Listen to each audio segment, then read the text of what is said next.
بسم اللہ الرحمن الرحیم۔ محترم ناظرین، السلام علیکم۔ حضرت خدیجۃ الکبریٰ رضی اللہ تعالی عنہا سیرت و کردار، عزت و احترام اور مقام و مرتبہ کے لحاظ سے قریش کی بہترین خواتین میں شمار ہوتی تھیں۔ آپ بے حد مالدار، پاک باز اور خوبصورت تھیں۔ دور جاہلیت میں آپ کو طاہرہ کا لقب دیا گیا تھا اور سیدۃ القریش کہا جاتا تھا۔ آپ رسول اکرم صلی اللہ علیہ وآلہ وسلم پر ایمان لانے والی پہلی خاتون تھیں۔ رسول اللہ صلی اللہ علیہ وآلہ وسلم نے جن 4 خواتین کو جنت کی بہترین خواتین قرار دیا، آپ ان میں سے ایک ہیں۔ روایت کے مطابق جب پیغمبر اسلام معراج پر تشریف لے گئے تو واپسی پر جبرائیل علیہ السلام نے عرض کیا کہ خدا کی جانب سے اور میری طرف سے خدیجہ کو سلام کہیے گا۔ متعدد روایات میں ہے کہ جب جبرائیل علیہ السلام نازل ہوتے تو حضرت خدیجہ کو سلام بھجواتے۔ حضرت عائشہ رضی اللہ تعالی عنہا فرماتی ہیں کہ جب ہم چاہتے کہ حضرت ہم سے خوش ہوں تو ہم خدیجہ کا تذکرہ نیکی کے ساتھ یعنی اچھے الفاظ میں کیا کرتیں۔ حضرت خدیجہ کار رسالت میں حضرت صلی اللہ علیہ وآلہ وسلم کی قابل وزیر اور مددگار تھیں۔ جب لوگوں نے آپ کو تنہا چھوڑ دیا تو وہی آپ کی مونس و غمخوار تھیں، اور جب اہل مکہ آپ کو آزار و تکالیف پہنچا رہے تھے تو وہی آپ کی مدد اور تسلی و تشفی کرتی تھیں، اور اپنے حسن اخلاق سے آپ کو دلاسا و تسکین دیتی تھیں۔ صاحب کتاب انوار نے روایت کی ہے کہ ایک روز حضرت خدیجہ اپنے بالا خانہ پر چند عورتوں اور کنیزوں کے ساتھ بیٹھی ہوئی تھیں۔ یہودیوں کا ایک عالم بھی وہاں موجود تھا۔ اچانک جناب رسول اکرم صلی اللہ علیہ وآلہ وسلم وہاں سے گزرے۔ اس عالم نے کہا کہ ابھی ایک جوان یہاں سے گزرا ہے، کیا یہ ممکن ہے کہ تم اسے یہاں بلاؤ؟ جناب خدیجہ نے اپنی ایک کنیز کو حضرت کے پیچھے روانہ کیا۔ آپ تشریف لائے تو یہودی عالم کی نگاہ مہر نبوت پر پڑی اور وہ بولا کہ میں موسیٰ علیہ السلام کی قسم کھا کر کہتا ہوں کہ یہی پیغمبر آخر الزماں ہیں۔ آپ کے تشریف لے جانے کے بعد حضرت خدیجہ نے اس یہودی عالم سے پوچھا کہ تم نے کیسے جانا کہ یہ پیغمبر ہیں؟ اس نے کہا کہ ان کے اوصاف میں نے تورات میں پڑھے ہیں، ان کے والدین ان کے بچپن میں وفات پا جائیں گے اور ان کے دادا اور چچا ان کی پرورش کریں گے، اور یہ قریش کی ایک ایسی عورت سے نکاح کریں گے جو اپنی قوم میں سب سے بلند مرتبہ، اپنے خاندان کی ملکہ اور صاحب تدبیر ہوگی۔ پھر اس نے اپنے ہاتھ سے حضرت خدیجہ کی طرف اشارہ کر کے کہا، اے خدیجہ، میری بات یاد رکھنا اور کوشش کرنا کہ ان سے تمہارا رشتہ ازدواج قائم ہو جائے، کیونکہ ان کا ساتھ دنیا اور آخرت میں سعادت ہے۔ پھر اس نے چند اشعار پڑھے جو حضرت اور حضرت خدیجہ کے عقد پر مشتمل تھے۔ حضرت خدیجہ کے ایک چچا جن کا نام ورقہ بن نوفل تھا، اپنے دین کے بہت بڑے عالم اور آسمانی کتابوں کے قاری تھے۔ انہوں نے ان کتابوں میں حضرت کی صفات میں یہ بھی پڑھا تھا کہ آپ قریش کی اس عورت سے نکاح کریں گے جو اپنی قوم میں بزرگ و بلند مرتبہ ہوگی، آپ کے لیے اپنی دولت خرچ کرے گی اور تمام امور میں آپ کی معاون و مددگار ہوگی۔ ورقہ بن نوفل کو معلوم تھا کہ وہ دولت مند اور بلند کردار عورت حضرت خدیجہ ہی ہو سکتی ہیں، جن کے ہر شہر و آبادی میں غلام اور مویشی تھے۔ بعض مورخین نے لکھا ہے کہ ان کے 80,000 اونٹ تھے جو مختلف مقامات پر تھے، اور ہر ملک و شہر مثلا مصر، شام اور حبشہ وغیرہ میں ان کے ملازموں منیب تجارت کیا کرتے تھے۔ ورقہ بن نوفل حضرت خدیجہ رضی اللہ تعالی عنہا سے اکثر کہا کرتے تھے کہ تم ایسے شخص کی زوجہ بننے والی ہو جو تمام اہل زمین و آسمان میں افضل و بہتر ہوگا۔ حضور صلی اللہ علیہ وآلہ وسلم کی محبت حضرت خدیجہ کے دل میں مستحکم ہو گئی تھی، مگر آپ اسے ہمیشہ پوشیدہ رکھتی تھیں۔ روایت میں ہے کہ ایک دفعہ حضرت ابو طالب نے حضور اکرم صلی اللہ علیہ وآلہ وسلم سے کہا کہ قوم قریش کا ایک قافلہ تجارت کی غرض سے شام کو جانے والا ہے۔ خدیجہ بنت خویلد قریش کے بہت سے آدمی تجارت کے لیے بھیجتی رہتی ہیں، اگر آپ ان کا مال لے جانے پر آمادگی ظاہر کریں اور ان سے اس سلسلہ میں بات کریں تو وہ اس پر فوراً تیار ہو جائیں گی۔ دوسری طرف حضرت خدیجہ کو کسی طرح حضرت ابو طالب اور حضرت کی گفتگو کا علم ہو گیا، چنانچہ انہوں نے خود ہی پیشکش کر دی اور کہا کہ میں آپ کو دوسروں کی نسبت دگنا مال پیش کروں گی۔ تو حضرت ابو طالب بولے، یہ رزق اور مال تو محض اللہ تعالیٰ کے فضل و کرم سے ہی آپ کے حصہ میں آیا ہے۔ ابن واضح یعقوبی تاریخ یعقوبی میں لکھتے ہیں لوگ کہتے ہیں کہ حضرت خدیجہ نے آپ صلی اللہ علیہ وآلہ وسلم کو اجیر کیا۔ ایسا ہرگز نہیں ہے، آپ کبھی کسی کے اجیر نہیں ہوئے، اور آن حضرت کا سفر شام حضرت خدیجہ کے کارندے کے طور پر نہیں بلکہ نفع و نقصان میں شراکت کے عنوان سے تھا۔ چنانچہ پیغمبر اسلام حضرت خدیجہ کے غلام میسرہ کے ساتھ سفر شام کے لیے نکلے۔ شام کی طرف یہ آپ کا دوسرا سفر تھا اور اس وقت آپ کی عمر 25 سال تھی۔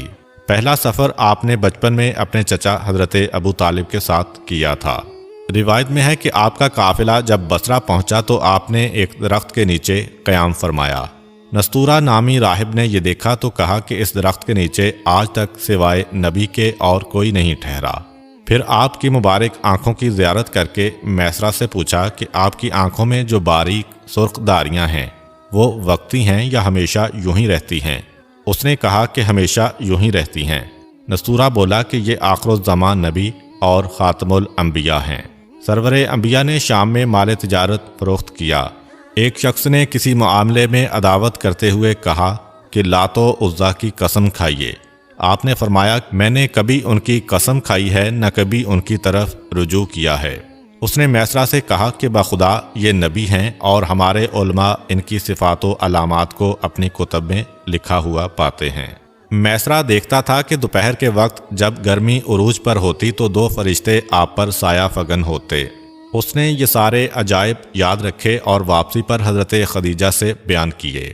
الغرض آن حضرت نے سامان تجارت فروخت کیا اور آپ کی برکت سے منافع پہلے کی نسبت 2 گنا ہوا۔ آپ کی واپسی دوپہر کے وقت ہوئی۔ اس وقت حضرت خدیجہ اپنے بالا خانہ پر تشریف فرما تھیں۔ سرور دو عالم کو اس حال میں دیکھا کہ آپ اونٹ پر سوار ہیں اور 2 فرشتے آپ پر سایہ کیے ہوئے ہیں۔ انہوں نے یہ منظر گھر میں موجود دوسری عورتوں کو بھی دکھلایا تو سب حیران رہ گئیں۔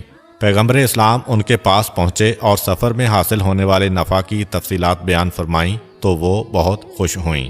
میسرہ نے سفر کے تمام واقعات و معجزات اور نستورہ راہب کا بیان گوش گزار کیا۔ حضرت خدیجہ بڑی زیرک و دانا خاتون تھیں۔ دل میں آپ کے ساتھ عقد کا پختہ ارادہ کر لیا اور اس ارادہ کی تکمیل کو سعادت دارین سمجھ لیا۔ اس وقت بہت سے لوگ حضرت خدیجہ کے ساتھ نکاح کے آرزومند تھے اور اس سلسلہ میں ہر ممکن کوشش کر رہے تھے، کیونکہ آپ اوصاف حمیدہ کی حامل اور اعلیٰ حسب و نسب کی مالک تھیں اور دولت مندی میں بھی سب پر فوقیت رکھتی تھیں، مگر آپ نے کسی کی طرف بالکل توجہ نہ فرمائی۔ قریش کے جن سرداروں نے آپ کو شادی کے پیغام بھجوائے ان میں سلت بن ابی یحاب، ابو جہل، ابو سفیان اور عقبہ بن ابی معیط وغیرہ شامل تھے۔ حضرت خدیجہ نے آپ صلی اللہ علیہ وآلہ وسلم کے اخلاق و کردار سے متاثر ہو کر آپ کو اپنی ایک کنیز نفیسہ بنت منیہ کے ہاتھ شادی کا پیغام بھجوایا۔ نفیسہ کہتی ہیں کہ جب میں حضور صلی اللہ علیہ وآلہ وسلم کی خدمت میں شادی کا پیغام لے کر حاضر ہوئی تو آپ نے قبول فرمایا۔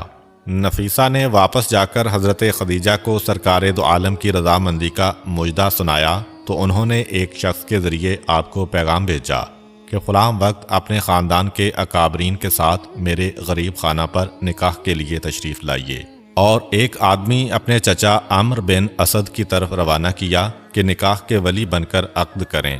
پس وہ بھی پہنچے اور سرور انبیاء بھی اپنے چچاؤں کے ساتھ تشریف لائے۔ روایت کے مطابق اس وقت آپ کی عمر مبارک 25 سال اور حضرت خدیجہ کی 40 سال تھی۔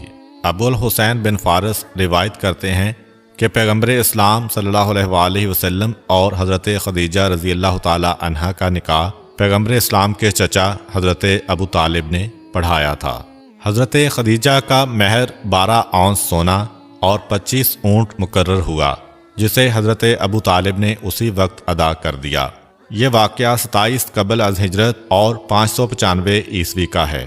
روایت میں ہے کہ جب تک حضرت خدیجہ رضی اللہ تعالی عنہا زندہ رہیں، رسول کریم صلی اللہ علیہ وآلہ وسلم نے کوئی دوسرا عقد نہیں کیا تھا۔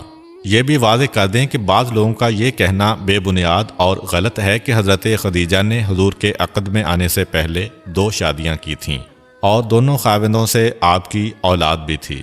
ابن شہر آشوب کہتے ہیں کہ احمد بلازدی، ابو قاسم کوفی، ابو جعفر اور مرتضیٰ نے اپنی اپنی کتاب میں نقل کیا ہے کہ رسول اللہ نے جب حضرت خدیجہ سے شادی کی تو وہ باکرہ یعنی کنواری تھیں۔ حضرت خدیجہ کے پہلے سے شادی شدہ اور صاحب اولاد ہونے کا شوشہ ممکن ہے انہی لوگوں کا چھوڑا ہوا ہو جن کے آباء و اجداد نے ہر ہیلہ کیا کہ کسی طرح عرب کی سب سے زیادہ خوبرو، زیرک و دانا اور مالدار خاتون کے ساتھ رشتہ ازدواج قائم کر سکیں، مگر وہ اپنے عزائم میں کامیاب نہ ہو سکے اور اپنی ناکامی کو اپنے لیے باعث رسوائی سمجھنے لگے۔ چنانچہ جب وہ در نایاب 40 سال آغوش صدف میں رہنے کے بعد تاج رسالت کی زینت بنا تو یہ لوگ اس کی تابندگی ماند کرنے کی کوشش ناکام میں آپ کے شادی شدہ اور صاحب اولاد ہونے کا پروپیگنڈا کرنے لگے، اور اس کی دلیل ان لوگوں کے نزدیک آپ کی 40 سالہ عمر ہی تو ہے۔ چنانچہ ان کے حساب سے آپ کی پہلی شادی نوجوانی میں ہوئی مگر آپ بیوہ ہو گئیں، پھر دوسری شادی ہوئی، پھر بیوہ ہو گئیں، حتیٰ کہ 40 سال کی عمر میں پہنچ گئیں تب آپ نے حضور کے ساتھ عقد کیا۔ اور عرب میں چونکہ کم عمری میں ہی لڑکیوں کی شادی کر دی جاتی تھی، اس لیے یہ کیسے ممکن ہے کہ قریش کی سب سے زیادہ حسین و دانا اور مالدار عورت 40 سال تک غیر شادی شدہ رہے؟ اگر ہم اس دلیل پر غور کریں تو یہ دلیل انہی لوگوں کے خلاف جاتی نظر آتی ہے جو اسے اپنے موقف کے حق میں استعمال کرتے ہیں، یعنی حضرت خدیجہ جیسی حسین و جمیل، اوصاف حمیدہ کی حامل، اعلیٰ حسب و نسب کی مالک اور فہم و ادراک سے مالا مال ایک دولت مند خاتون کا کئی لوگوں کے رشتوں کو ٹکراتے ہوئے 40 سال تک غیر شادی شدہ رہنا ہی یہ ثابت کرتا ہے کہ ان جیسی عظیم المرتبت خاتون کو اپنے سے بڑھ کر کوئی عظیم ترین شخصیت نظر آتی تو وہ شادی پر آمادہ ہوتی، بس 40 سال تک کوئی ایسی ہستی ملی نہ ہی شادی کی۔ امید کرتا ہوں کہ آپ کو آج کی ویڈیو اچھی لگی ہوگی۔ اگر آپ کو ہماری ویڈیو اچھی لگی ہے تو ویڈیو کو لائک کریں اور مزید اس طرح کی ویڈیوز دیکھنے کے لیے ہمارا چینل سبسکرائب کر لیں۔ ملتے ہیں نیکسٹ ویڈیو میں، اجازت دیجیے، اللہ حافظ۔